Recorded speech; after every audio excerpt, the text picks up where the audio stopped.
Mesdames et messieurs, bonsoir et merci de votre fidélité au programme de Studio Kalangu qui sont diffusés par l'ensemble de nos radios partenaires dans toutes les 8 régions du Niger et nos télévisions partenaires.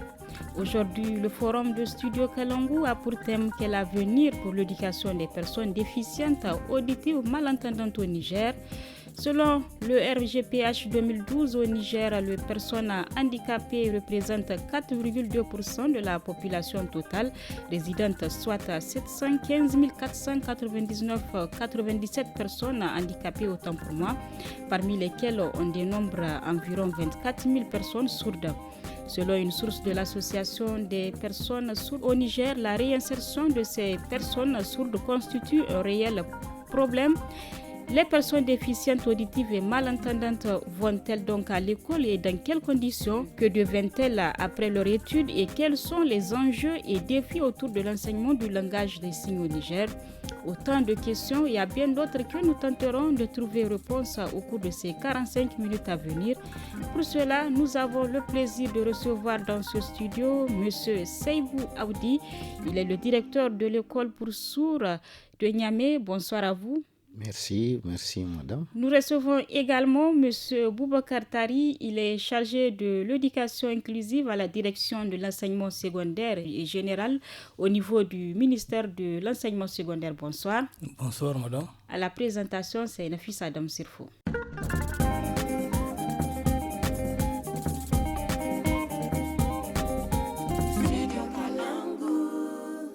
Bonsoir à tous et merci chers invités d'avoir honoré à notre invitation. Les langages de signes, qu'est-ce que c'est, monsieur le directeur? Je commence avec vous. Vous êtes le directeur de l'école pour sourds de Niamey. Qu'est-ce que c'est que les langues de signes? Je vous remercie et je remercie le studio Kalangu pour nous avoir donné cette occasion pour échanger sur l'éducation et l'avenir de l'éducation des enfants déficients auditifs. La langue des signes ou le langage des signes, c'est les moyens de communication que les sourds ou les personnes sourdes utilisent pour communiquer, pour comprendre les autres et se faire comprendre. Oui. Mais au-delà, la langue des signes est aussi un vecteur d'identité culturelle. C'est-à-dire? Je voudrais dire par là que les signes que les sourds utilisent, les mots ou bien tout ce qui est au niveau de leur environnement, que les signes, c'est en fonction de leur culture, leur environnement. Pour les faire démarquer. Voilà, ouais. Par exemple, c'est facile de signer un enfant sourd du Niger.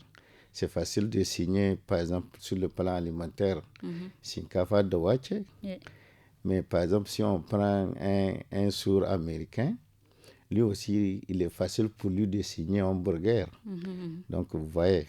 Et combien d'alphabets ces langues de signes, ils sont en combien d'alphabets? Et l'alphabet de la langue des signes, c'est les 26 lettres comme au niveau du français. C'est de A à Z. D'accord. Voilà. Et vous pouvez nous faire une petite démonstration d'un mot, d'une phrase qu'on peut dire en langue de signes? Oui. Avec les mains. Il peut dire bonjour, ça va, merci d'être venu. D'accord. Nous savons que vous êtes directeur de l'école pour sourds de Niamey. Parlez-nous de cette école. Depuis quand date l'instauration de l'enseignement des langues de signes ici au Niger? Merci pour la question. L'enseignement de la langue des signes a vu le jour par la création de l'Association des sourds du Niger. Et c'est l'Association des sourds du Niger qui a aussi créé l'école pour sourds de Niamey en 1980. Et de 1980 jusqu'à 2007, le plus grand niveau des enfants sourds à l'école, c'est la classe de CM2. CM2, le primaire, ça s'arrêtait au primaire. À partir de la classe de CM2, malheureusement, ils ne peuvent pas continuer au secondaire pour les raisons que nous connaissons tous. Le secondaire n'a pas été préparé pour les accueillir. Jusqu'à la date d'aujourd'hui? Non, aujourd'hui, Dieu merci, les enfants vont au collège, au lycée même. Donc, c'est à partir de l'année 2007-2008 qu'on a amené la première promotion. D'accord. au collège. Au collège. À partir de 2008, on peut dire que les enfants continuent à aller au collège parce qu'on s'est dit, mais pourquoi ils arrêtent leur cursus scolaire à partir de la classe de CM2? L'éducation, c'est un droit fondamental pour tous les enfants. Oui. Et aussi, ils doivent aller continuer leur chemin à l'école comme les autres. Et cet enseignement est-il basé sur le programme scolaire ou bien il est différent? Et c'est le même programme, un programme qui a été conçu pour enseigner des enfants entendants. C'est ce même programme qui est soumis au niveau de l'éducation des enfants déficients auditifs.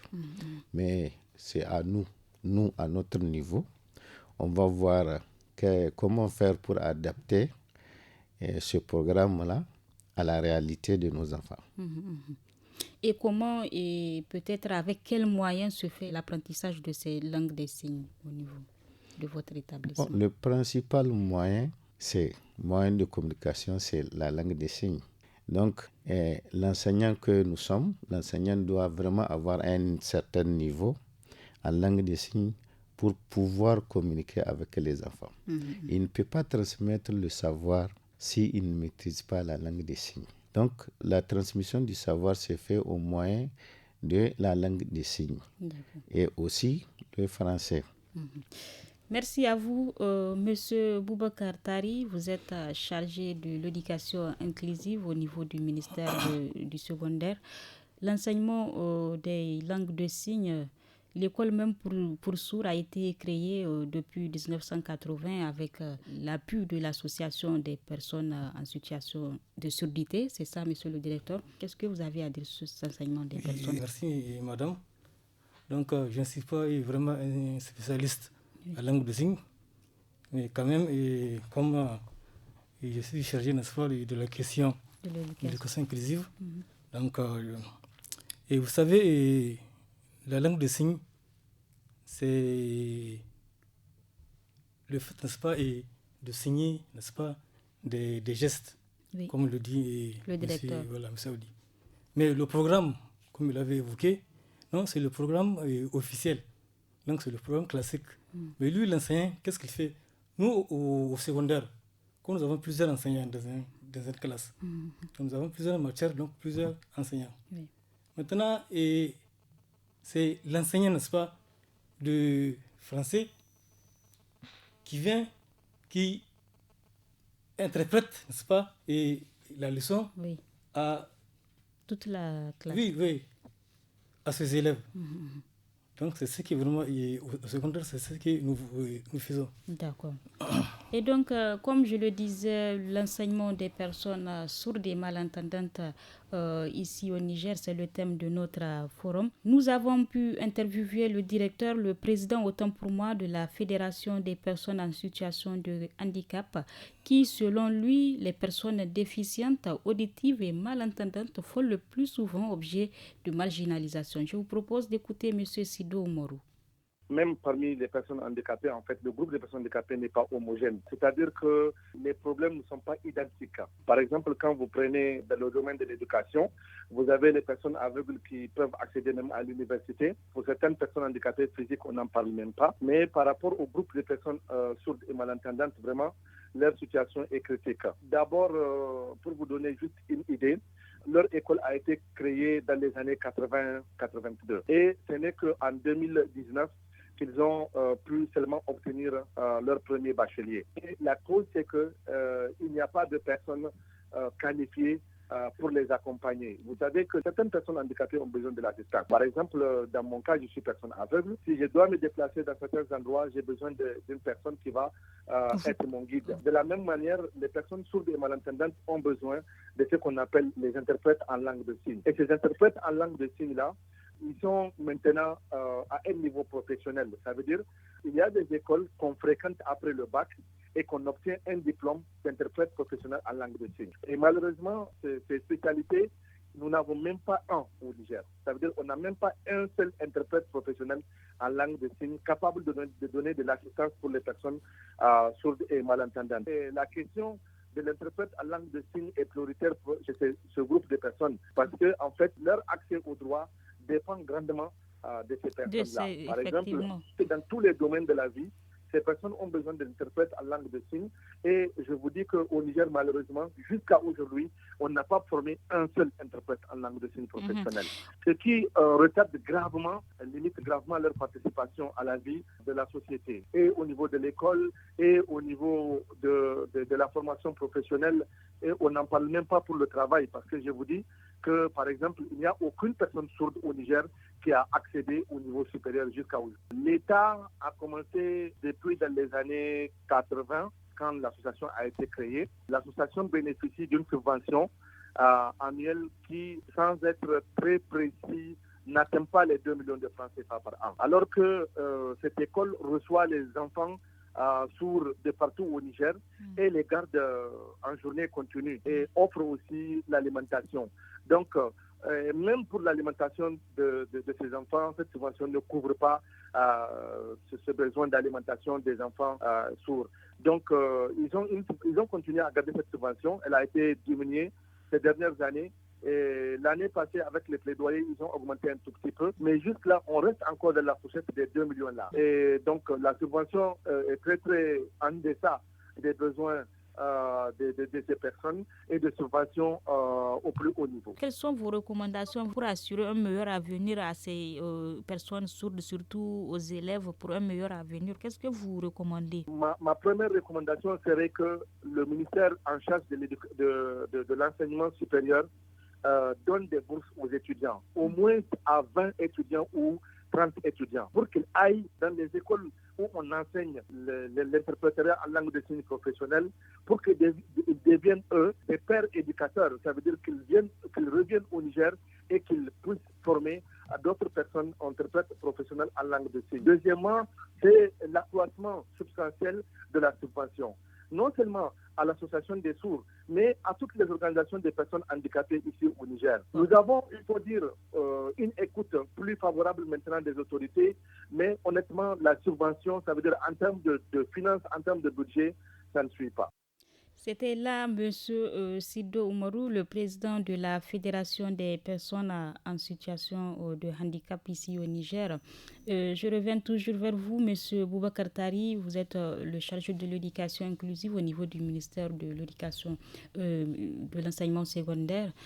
Quelle analyse faites-vous après écoute de l'intervention du président? Il a vraiment touché le problème du doigt.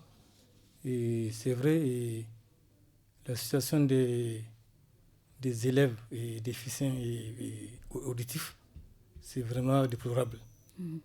Parce que c'est vrai, ils arrivent au secondaire. Je vais vous raconter une anecdote.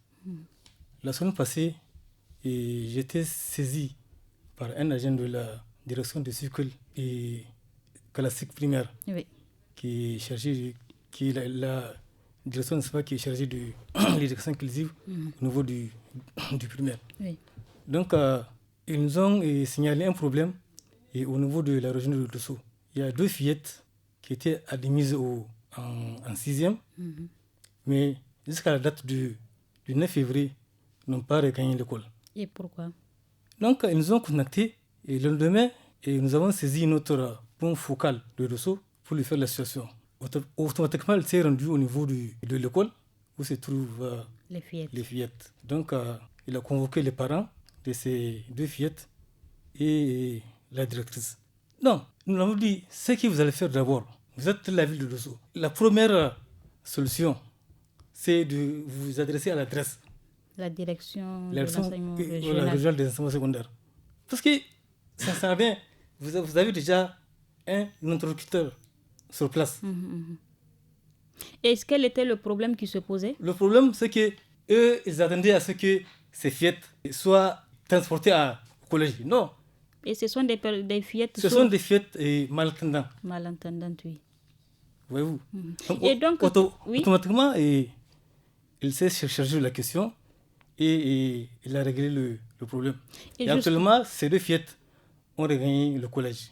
Et justement, comment ces genres de situations sont prises en compte au niveau du secondaire? Comment elles sont prises en compte? Oui, nous avons entamé, n'est-ce pas, une démarche visant à former nos enseignants. à langue de signes en braille. Et Dieu merci, M. Aoudi faisait partie de nos formateurs. Je reviens vers vous, monsieur le directeur. Dites-nous, quelle analyse faites-vous sur la situation? Comment vous analysez cette situation? Je pense que, comme a dit Boubacar, le président de la fédération a fait le résumé de la situation. Parce que qui dit éducation des enfants déficients auditifs dit maîtrise de langue des signes. Et tout ce que nous rencontrons comme difficultés, presque toutes les difficultés sont liées aux barrières de communication. Donc, si la communication ne passe pas, l'enfant ne peut pas apprendre. Et il a donné l'exemple d'interprète professionnel. Oui. D'ailleurs, au niveau de l'enseignement des enfants déficients auditifs, et même les autres enfants handicapés, c'est presque toute une équipe pluridisciplinaire. Ce n'est pas seulement l'enseignant qui est devant la classe. Donc, il doit avoir, par exemple, le cas des sourds, il faut des orthophonistes. Les orthophonistes, c'est oui, quoi? Orthophonistes, psychologues, audiologues, tous doivent intervenir pour concourir à l'éducation, à la promotion de l'éducation des enfants déficients auditifs. Oui. Et maintenant, la question des bourses, comme il a dit, il a parlé même au niveau des solutions. Oui. Je pense que vraiment, il faut que l'État, par rapport aux autres pays de la sous-région, il faut le noter, le Niger est en retard. Donc, il faut envoyer ces enfants-là pour qu'ils aillent étudier et venir vraiment épauler ce volet, ce côté-là. Pourquoi pas penser à en créer des universités spécialisées ici au Niger?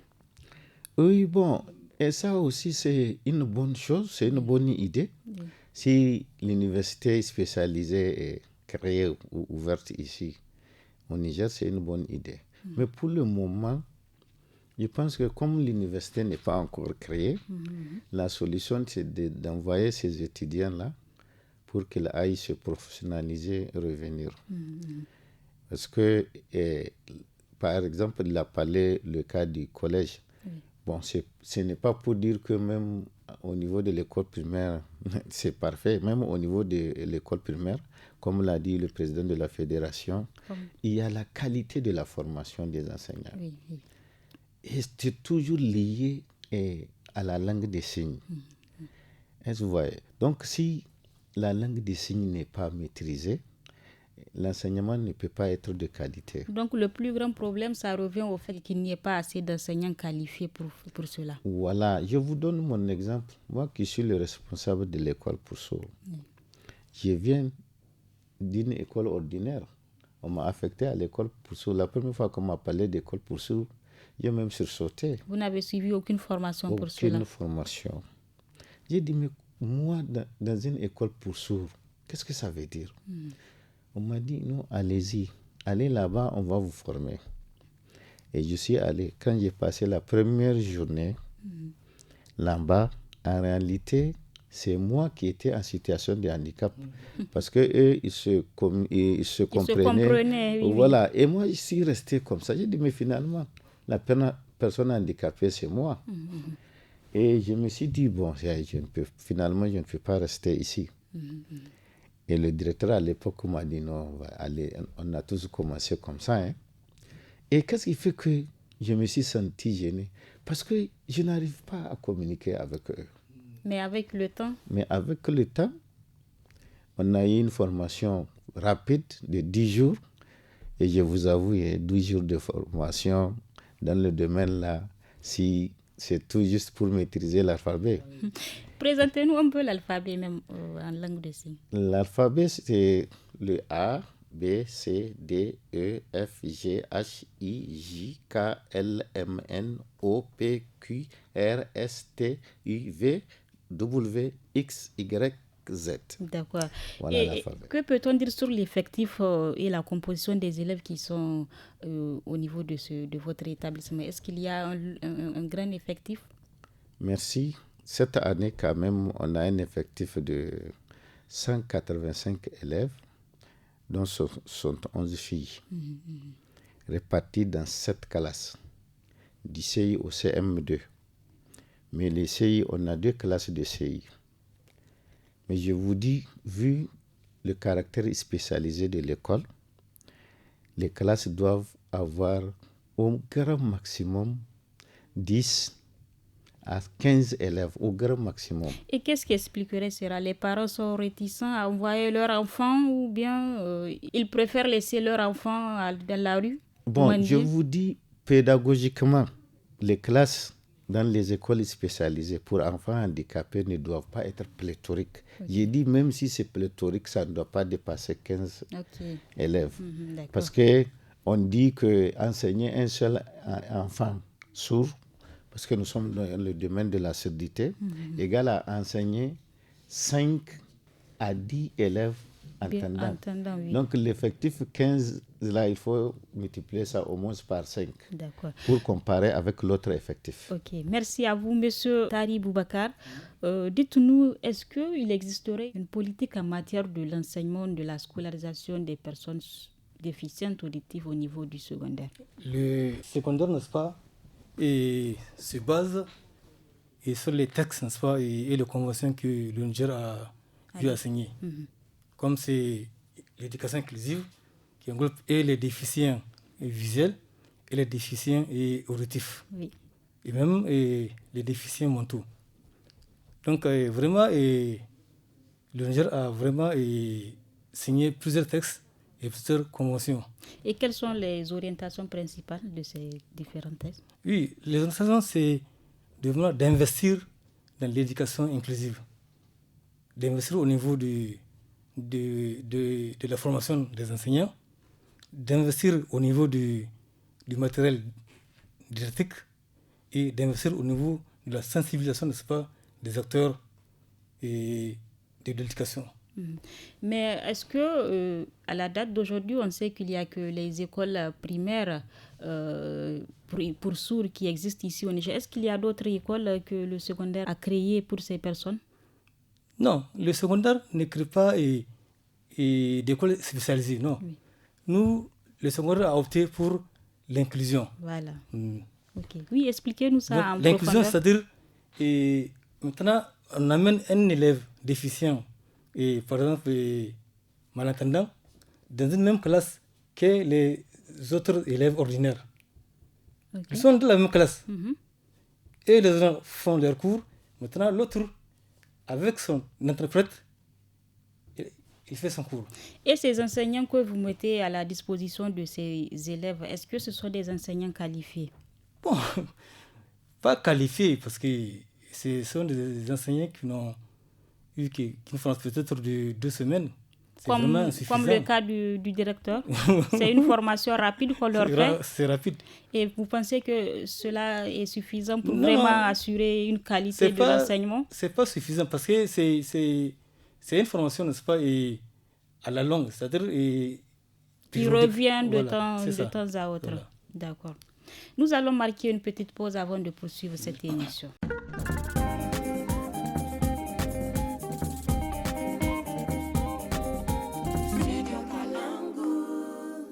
Merci donc à chers invités. Monsieur le directeur, je reviens avec vous pour parler du cas d'un élève qui a eu son baccalauréat en 2019. Il s'agit de Jibo Nyandou. Il est un des rares élèves aussi déficients auditifs à avoir obtenu son baccalauréat. Mais faute de moyens et de soutien du gouvernement, il dit, Jibo n'a pas poursuivi ses études supérieures à l'étranger, comme il nous a témoigné à travers un échange par message. Actuellement, il dit être bénévole dans une école de la place. Donc, dites-nous, est-ce que c'est le même sort qui est réservé même à tous ou à tous les jeunes élèves déficients auditifs qui décrochent leur baccalauréat? Monsieur le directeur. Merci, madame. Oui, Jibo Nyandou, c'est mon élève. Il est passé par mes mains. Oui. Donc, si on peut le dire, c'est un fruit de l'école pour sourds de Niamey. Et il est le premier bachelier sourd. Ici, des écoles pour sourds, j'ai dit. Parce que sinon, il y a d'autres bacheliers sourds. C'est des gens qui sont devenus sourds. Ils ont continué leur scolarité avec les autres élèves non sourds. Mais fruit des écoles pour sourds, il est le premier. Et donc, malheureusement, malgré tout ce qu'il a eu comme calvaire, parce que je vous dis, à partir du collège, vraiment, il se débrouillait pas mal. Sur les 7 professeurs au collège, peut-être à peine il y avait 2 qui ont quand même quelques rudiments en langue des signes. Mais comme c'est un malentendant, c'est-à-dire il est sourd mais il n'est pas mieux, lui-même c'est un devenu sourd. Mais après, le CP, à partir du CP, il est devenu sourd. Après, il a rejoint l'école pour sourds. Il a décroché son bac D à l'écrit aussi. On est parti, sa famille et moi, avec l'association, voir le ministère de tutelle. Le ministre vraiment nous a accueillis. Il a même dit, waouh, ça c'est une grande première. Une première, oui. Et Inch'Allah, ils vont vraiment s'en occuper. Allez-y, selon ces termes, allez-y, faites les recherches et choisissez lui une école. Oui. Et on est parti avec la famille. On a choisi une école qui est en Amérique. Oui, c'est ce que Galo vous avez D. expliqué. C'est l'université pour les sourds en Amérique. Après, on a fait les formalités et on les a envoyés au niveau du service qui s'occupe des bourses, là, comment on appelle? L'ANAB, oui. Et donc, c'est là où il y a eu la surprise parce que le directeur de l'ANAB a dit que vraiment c'est une université qui coûte cher, le prix est exorbitant, ils ne peuvent pas le prendre en charge. Et c'est ce qui a fait qu'à la date d'aujourd'hui, il n'a pas bénéficié voilà. d'aucune bourse. Et lui, à la date d'aujourd'hui, il n'a pas bénéficié. Il y a quelques ONG qui ont promis, ils vont faire vraiment des plaidoyers pour lui, pour qu'il puisse aller continuer ses études.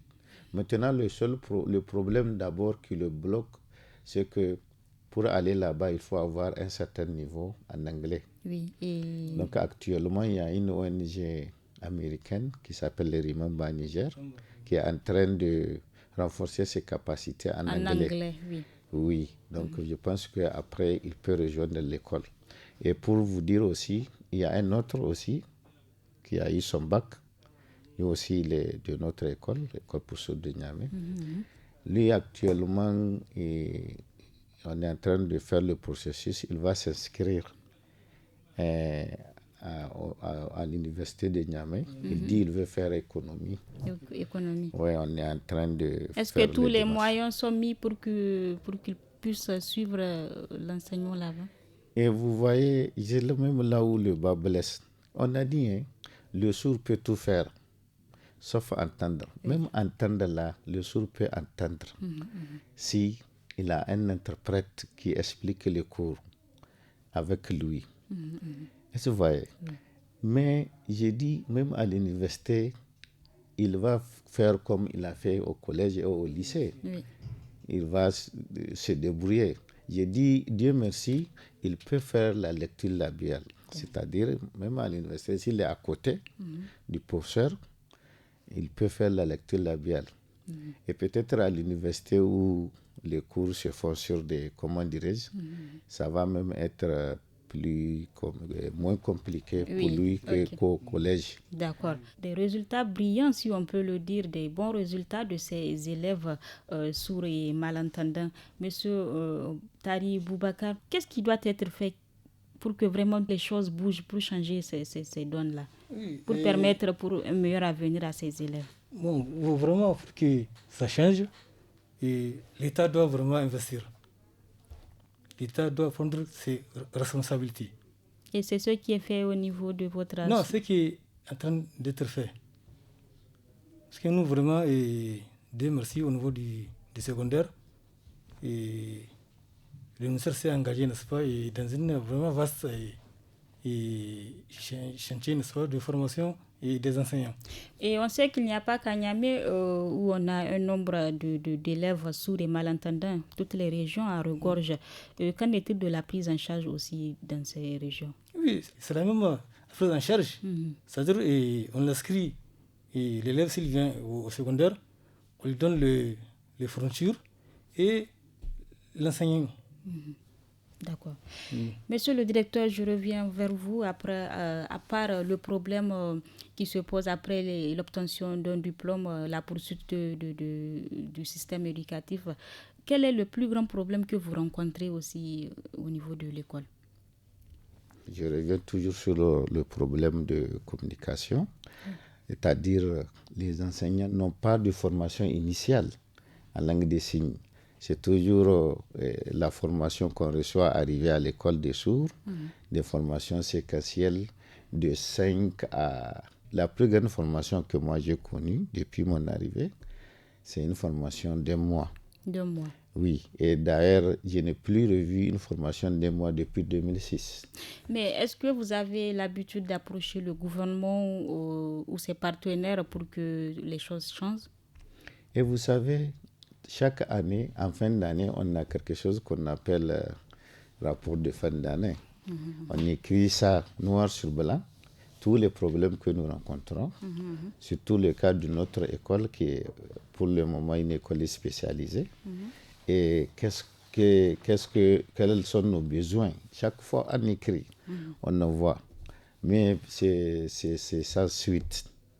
C'est sans suite. Monsieur Seibou, vous êtes interprète également au sein de l'association des personnes sourdes ici au Niger, une association qui existe et qui a pour mission, si on peut le dire, de défendre les droits des personnes sourdes et malentendantes. Dites-nous, qu'est-ce qui est fait ou qu'est-ce qui est en train d'être fait au sein de cette association pour accompagner ces élèves? Merci. Et comme a dit le président de la Fédération nigérienne des personnes handicapées, bon, interprète, on va mettre le terme entre griffes. Oui. Peut-être je suis traducteur de langue des signes, mais je ne suis pas interprète professionnel. J'ai des attestations en interprétariat, mais je n'ai pas de diplôme en interprétariat. Et voilà. Donc, l'association, en créant l'école en 80, a pour seul but de scolariser les enfants déficients auditifs et leur insertion. Donc, l'association fait des plaidoyers sur tous les plans au niveau de la formation des enseignants, au niveau de l'alimentation, la prise en charge alimentaire. L'association aussi, comme j'ai dit, de 1980 jusqu'à 2007, les élèves déficients auditifs, leur grand niveau, c'est la classe de CM2. De CM2, oui. Donc après la classe de CM2, maintenant c'est l'association qui prend la relève pour les chercher, comment dirais-je, là où ils peuvent gagner leur vie, si on peut le dire. Donc il y a qui vont continuer dans le domaine professionnel, c'est-à-dire qui vont devenir des couturiers, des menuisiers, etc. Il y a aussi qui vont être placés au niveau de certains services pour assurer l'hygiène, comme le cas de l'hôpital national, les manœuvres. Voilà, de Niamey.